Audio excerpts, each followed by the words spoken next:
Upheaval, Breaking Point, Chapter 10, Defiant Stand.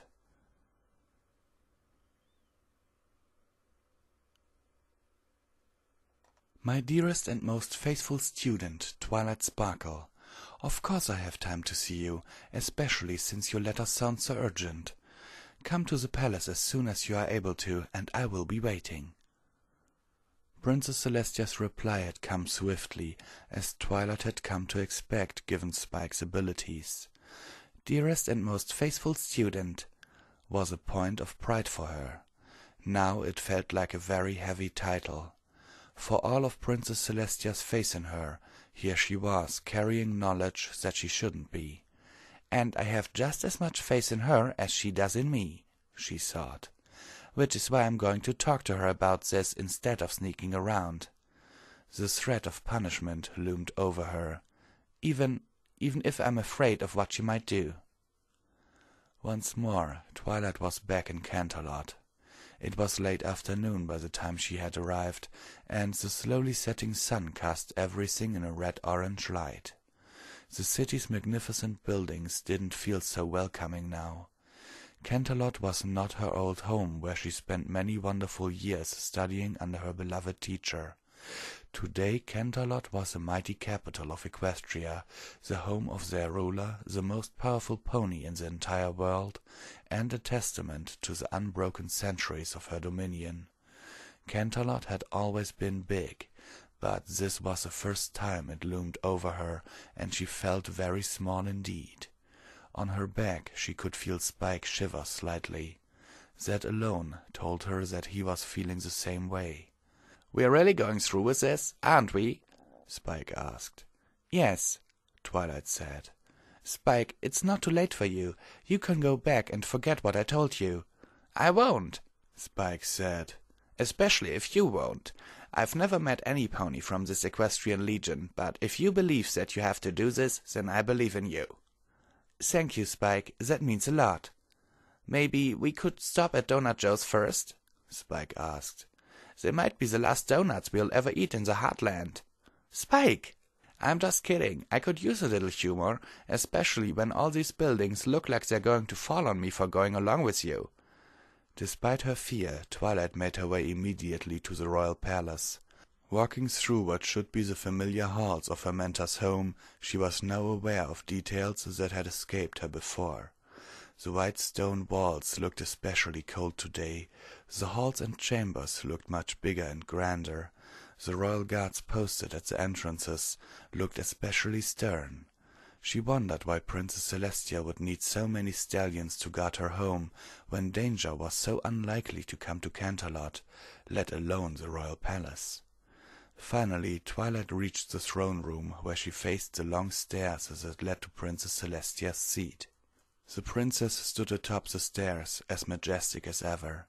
Her colorful mane flowed around her, despite the lack of wind, and her great, white-feathered wings spread out from either side of her. Here in the Heartland, Celestia towered over every pony. The elevation of her throne only heightened that great difference between her and the rest of her subjects. To look upon the princess was to look up. "Twilight, you've arrived," Celestia said. She gestured to her guards that flanked her throne. They departed silently, leaving the throne room empty. Twilight heard the great doors behind her shut. The sound echoed within the empty room with a sense of finality. Hundreds of chances passed her by on her way to this place, and she had ignored each one of them. There was no turning back now. "Your letter sounded very important," Celestia said. "What did you want to talk about?" Nothing had changed in the way she spoke to her student. For all her mentor's power and rank, Twilight had always been at ease with the princess. Their lessons had always been fun, and their conversations casual. She walked forward while Spike dismounted and followed by her side. She was determined to stay honest, no matter the cost. "Your Highness," Twilight said, "I came here to talk about the Equestrian Legion." "Tell me again why we decided to come all the way out here to Canterlot." With a slightly annoyed frown, Rarity directed the question at Pinkie Pie, who was happily leading the group through the streets of Canterlot. Haven't you noticed how Twilight's been looking really stressed and acting weird ever since she came back from wherever it was that she disappeared to? Pinkie asked. I have, Rarity said. I don't see where following her to Canterlot fits in. I figured that we can all surprise her and help her out. Maybe if we can help her with whatever she's doing, she won't need to go to Canterlot so often. Or we could just be disturbing her, and our disturbance will result in less work of her being done, making her to have come here even more. When Rarity saw Pinkie's wide, uncomprehending grin, she decided to just be silent. Rarity, if you don't think we should be doing this, then why'd you come along? Applejack asked. Well, she was acting strangely, Rarity replied. And that odd question she asked, I was curious. Since every pony had decided to go... girls? Fluttershy looked around the city and edged closer to her friends for comfort. Canterlot was huge and bustling with activity, much more so if compared to Ponyville. How do we even find her here? Despite their better judgment, all of them turned towards the pony who had brought them all here. I don't know. I didn't plan that far ahead, Pinkie replied. Several hoofs encountered their respective faces. I know, Rainbow Dash said. Let's ask one of the guards. They know Twilight. They probably saw her come here and where she was going. Listen to what you're saying, dear, Rarity replied. It's not like every royal guard in Canterlot knows who Twilight... Before Rarity could finish, Rainbow Dash had already flown towards a nearby pair of patrolling guards. When the rest of them came closer, one of the guards was already answering. Miss Sparkle, I saw her heading for the palace earlier. I heard from the previous shift that she had requested a private audience. Her Highness just booted all the guards from the throne room. Makes me wonder why she even has... The other guard nudged the talking one hard, prompting him to stop himself. Like I said, she should be in the royal palace. The two guards moved on, leaving the 5 of them by the street. It's getting a little late, but let's wait for Twilight by the palace, Pinkie said. Do you think that's all right? Rarity asked. Is the royal palace even open to the public, especially when it's getting so close to night time? Can't hurt to try, Applejack said. We'll wait outside if they won't let us in. The 5 of them made their way to the royal palace. Despite its precarious position by the side of a sheer cliff, it didn't take them long to get there. The palace was bustling with activity when they got there, with the royal guards in the middle of changing shifts and preparing for Princess Luna's moon raising. To their relief, they were allowed to enter, so long as they didn't get under hoof. Miss Sparkle is in the throne room, another guard said when they asked him for directions. Don't cause trouble while you wait. The next shift is getting antsy because they have to stand outside until she finishes. She hasn't caused this much of a commotion with the guards since that cloud conjuration incident. The guard shuddered before moving on. I take it back, Rarity muttered. Every royal guard does know who Twilight is.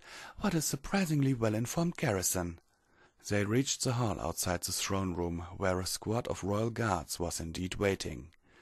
Wonder what they could be talking about in there, Rainbow Dash said. Rainbow, put a damper on that train of thought, Applejack said. Next thing you know, you'll be... Halt!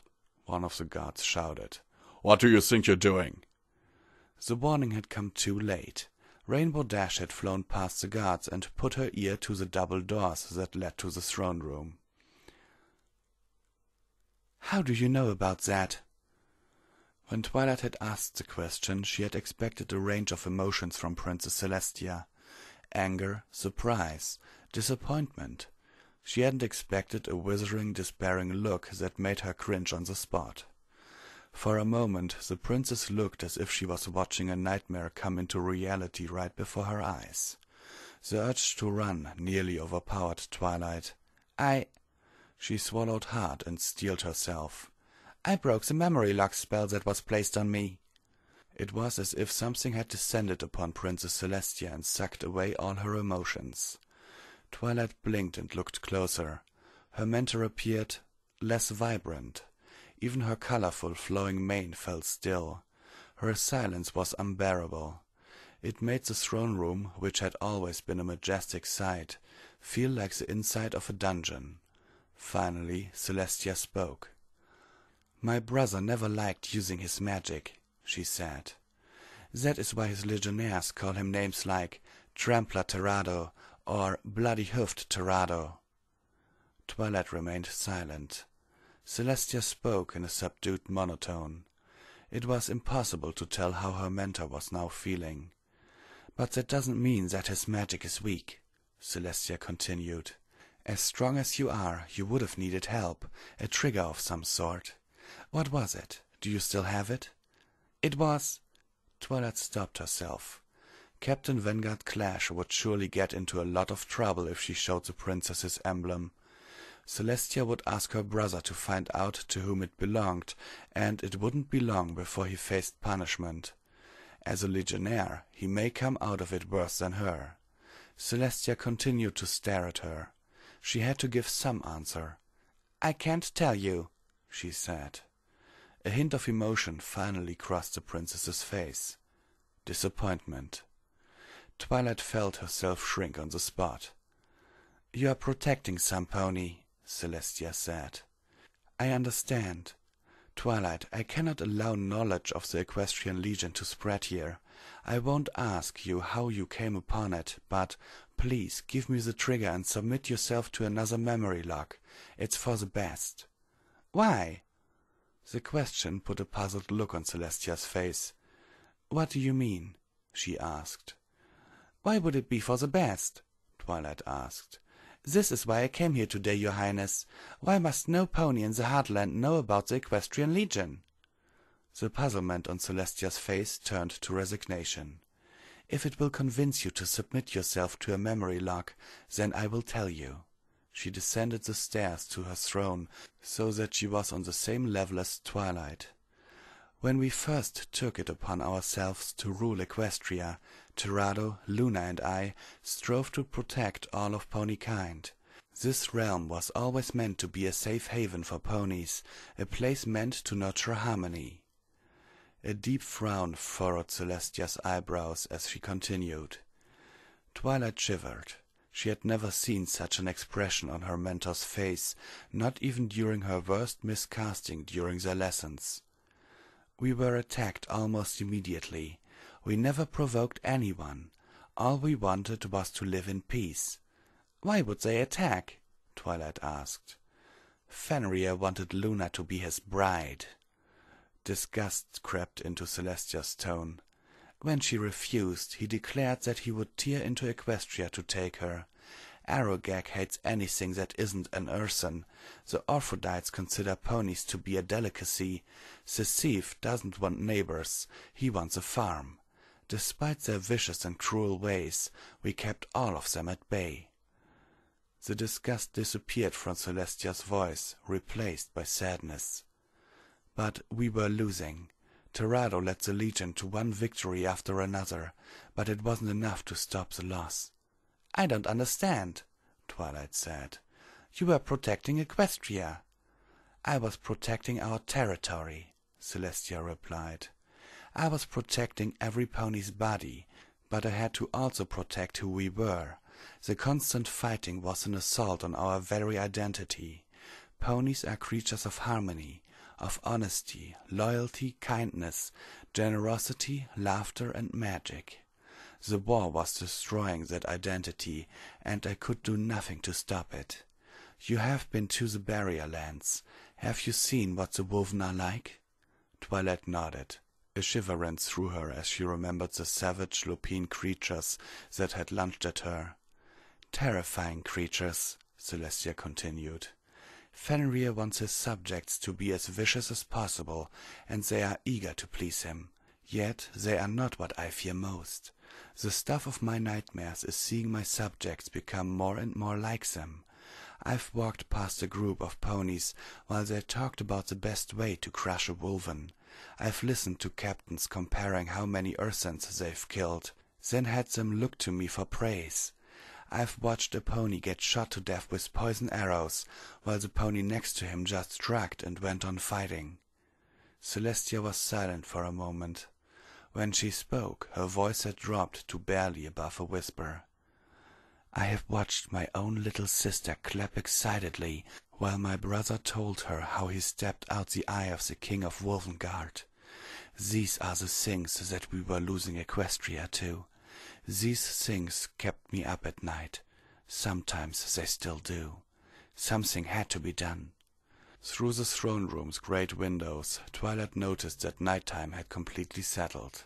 Princess Luna's magic was already at work as a stream of moonlight filled the room. I am not all-powerful, Celestia continued. I had to accept that. I cannot wave a hoof and make all our enemies disappear. The Legion is needed, and there must always be ponies to join it. I cannot save every pony, so I did what I could. I took as many as possible with me and created the Heartland. It was a hard decision, but it had to be made. Even those who were to be left outside believed that it had to be done. Celestia looked at Twilight earnestly, pleadingly. "Do you understand now?" she asked. "Sacrifices were made to protect Equestria. If you spread the knowledge of what the Legion is, they will be all for naught. Please, Twilight, give me the trigger and subject yourself to another memory lock." Twilight found herself frozen in place. It wasn't fear that kept her paralyzed. It was hesitation. Next to her, Spike looked completely lost. He looked up to her, wordlessly reminding her that he would go along with whatever decision she made. She couldn't ignore the part of her that wanted to agree with Princess Celestia. Perhaps she'd be better off just forgetting and trusting in her mentor's decisions. But, try as she might, she couldn't listen to that part. "I can't," she said. "Twilight," Celestia said. "I understand why you did it, Your Highness, but I can't agree with you on this. No matter what kind of fate awaits ponykind, even if war does change us for the worst, we have to face it together, not by leaving others behind and forgetting them. Please, Your Highness, this division must stop. Your brother and the Legion stand strong in the barrier lands, but they will stand stronger with us. Please take down your barrier and let every pony fight for our Equestria." Celestia looked upon her student in disbelief. Her face twisted in hesitation as the words and their meaning dawned upon her. She was silent for a while, as if fighting a battle with herself. Then she closed her eyes briefly before speaking, her face resolved as she did so. "I won't," she answered. "This is how things should be. You must understand, Twilight. Understand and go through the memory lock, otherwise I will be forced to banish you. I must sacrifice even my faithful student to protect Equestria." And there it was. Twilight had come to Canterlot knowing how real the threat of banishment was. To hear it actually come from the princess left her breathless. The throne room was silent, save for the hammering of her heart in her ears. Her life in the Heartland flashed before her, her days being with her parents, her days studying in Canterlot, her days in Ponyville. "I'm going to miss this place," Twilight whispered. She looked at Princess Celestia, her mentor and dear friend, and tried to muster a weak smile. "And I'm going to miss you, but I can't just turn a blind eye and walk away. I just can't." A trickle of tears flowed from Celestia's face, dropping forlornly onto the cold, white stone floor. They were mirrored by Twilight's own tears. Spike looked away, sniffling while he buried his face in his claws. For some time they remained silently weeping. Then the tears stopped as Celestia raised herself to full height. Her face was stern in judgment as she spoke in the traditional way of a princess addressing a subject. "Then so be it," she said. Her words echoed across the throne room. "For Equestria's sake, Twilight Sparkle, you are hereby banished to the barrier lands." Her face softened and her voice cracked. "I'm sorry," she whispered, "but you've left me no other choice." "Wait!" The doors to the throne room burst open and a sky-blue Pegasus flew towards them in a streak of rainbow colors. "Rainbow Dash!" Twilight exclaimed. "Your Highness, please don't do this," Rainbow Dash said. She bowed so low that her forehead touched the floor. "Whatever Twilight did, please forgive her. Please don't banish her." One of the royal guards flew in and tackled Rainbow Dash, pinning her to the ground. "Stop right there, Pegasus Pony," he said. "Your spree is at an end." "This is bad," Spike said. "If Rainbow's here, then—" Twilight turned around. As she had guessed, the rest of her friends came charging into the throne room. Princess Celestia gestured at the guard who let Rainbow Dash get up. "Is that right, Twilight?" Applejack asked as she came running up to them. All of their friends followed soon after. They stood in a protective circle around Twilight. "Are you getting banished?" "What could you have possibly done to merit such punishment?" Rarity asked before Twilight could answer. She turned towards Celestia and bowed. "I also respectfully ask for reconsideration, Your Highness." "I do not wish to do this," Celestia replied. "It is Twilight who has chosen this fate." The other ponies looked to Twilight, eyes quietly asking for an explanation. "I can't tell you," Twilight said, "or you'll be dragged into this too." "I'm not getting dragged anywhere," Applejack replied. "I'm jumping right in, so spill the beans already, Twilight." When Twilight refused to answer, Rainbow Dash stepped in. "Who cares what she's done?" she asked. "If Twilight's getting banished, then I'm going with her." Twilight gasped. "Rainbow, no!" Of all the times Rainbow Dash's impulsiveness caused trouble, this would be the worst possible occasion. "I'm going too," Applejack added. "And I as well," Rarity said. "If nothing else can be done, that is," she added. I'm going if my friends are," Fluttershy said. "Count me in," Pinkie chimed. "Can we throw a farewell party first? Banishment party?" Upon seeing Twilight's horrified expression, Celestia spoke again. "Now you have a taste of the kind of decisions I must make," she told Twilight. "Are you still so willing to stand your ground in this when your friends must share your fate?" Twilight quailed at the thought of involving all her friends in her banishment. Could she do this? How could she even live in banishment with all the guilt? She looked at each of them. "Don't do this," she implored. "We'll go through this together," Applejack said. "But you have family. They'll miss you."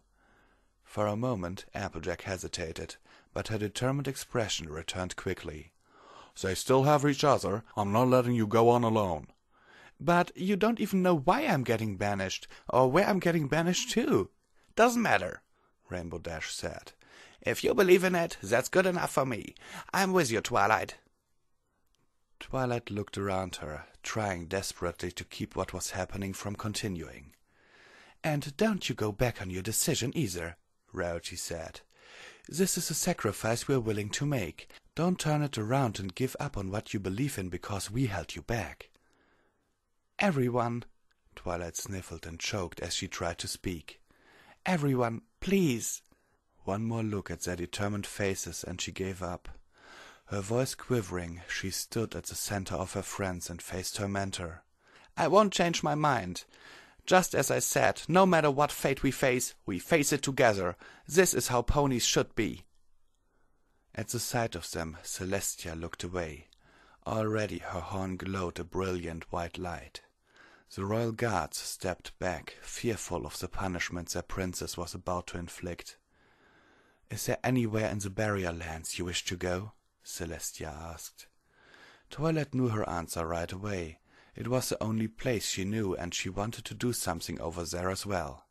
"Fangbreaker Fortress," she replied. With a curt nod, Princess Celestia waved her horn above them, surrounding them in a nimbus of brilliant white light. "Well, at least Rarity's coming," Spike muttered. "Barrier lands, here we come." A flash of magic seared away the sight of Celestia's emotionless gaze. Once more Twilight found herself on the wings of a powerful teleportation spell.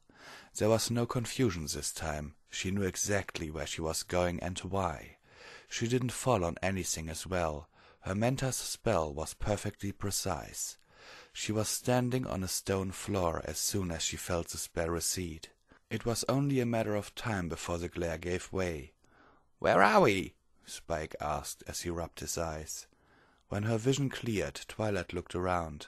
Her friends were having more difficulty adjusting their eyes, likely because they weren't used to even short teleportations, let alone a long-distance one.